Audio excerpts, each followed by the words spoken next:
guys, so this is sort of a scrapbook related project, so bear with me.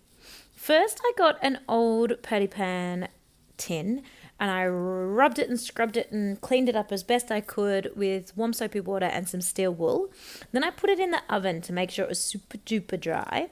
And I got this primer, sealer, stain blocker, white primer, and painted it on with a crappy old paintbrush that was really streaky and really awful, but I knew it would be totally fine and I would work it out.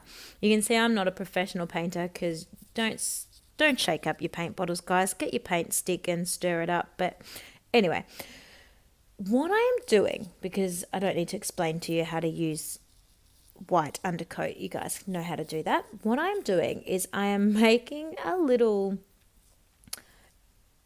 ephemera collector.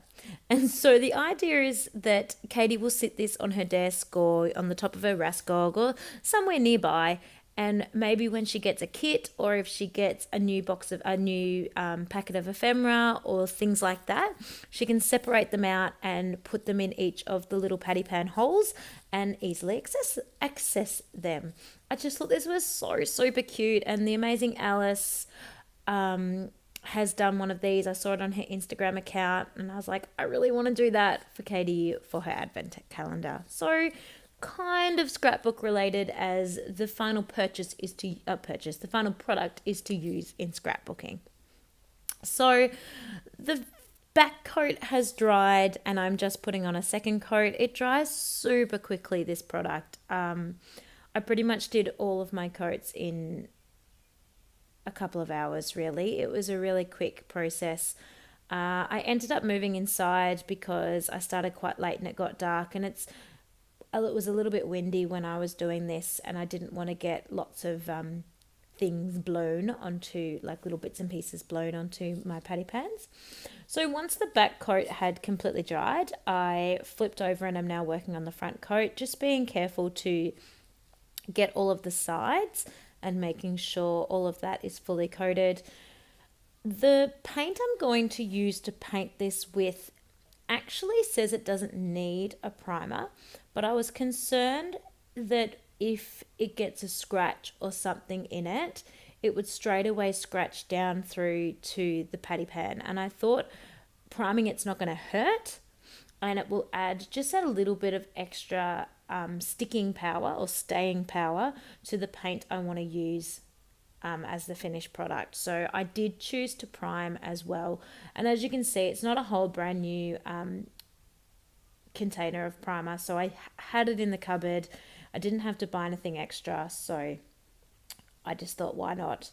If you were doing this brand new and you were buying it straight off the shelf, the paint I got, it actually says you do not need to prime, so you can decide if you choose to do that or not. I know when Alice did hers, if you're familiar with Alice's pink one, she did prime as well, because I asked her before I started just to get a few hints and tricks.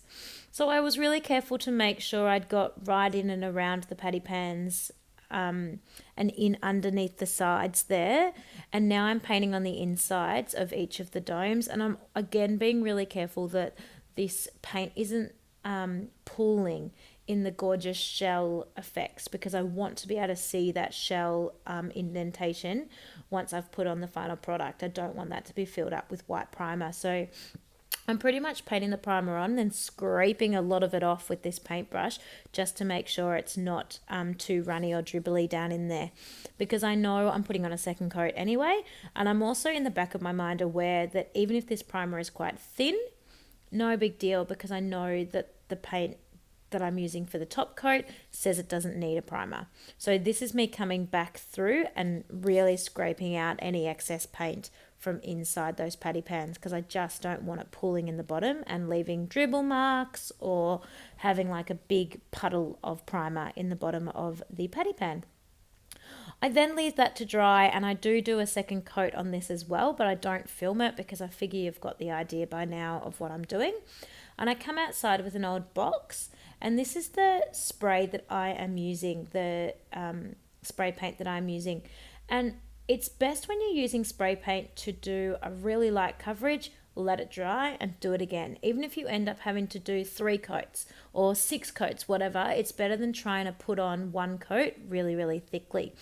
I only needed 2 and it was perfect. Sorry about my head. I just wanted to make sure I'm getting all the sides covered and all of the round parts of the patty pan.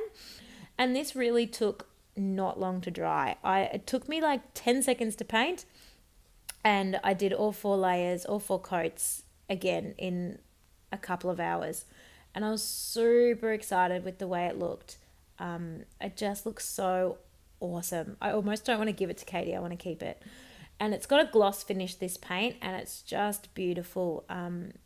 Chose not to go with too dark a colour because that sitting on your desk could be a little bit in your face, and this nice subtle blue is just divine. So it looks amazing. So here are some close-ups now that it's all dry and shiny, and you can see all the little shell parts like I wanted. You can't see my streaky brush lines from when I was putting on the primer, and it is just awesome. So maybe you'll give this a go to make yourself your own little DIY ephemera collector for your desk.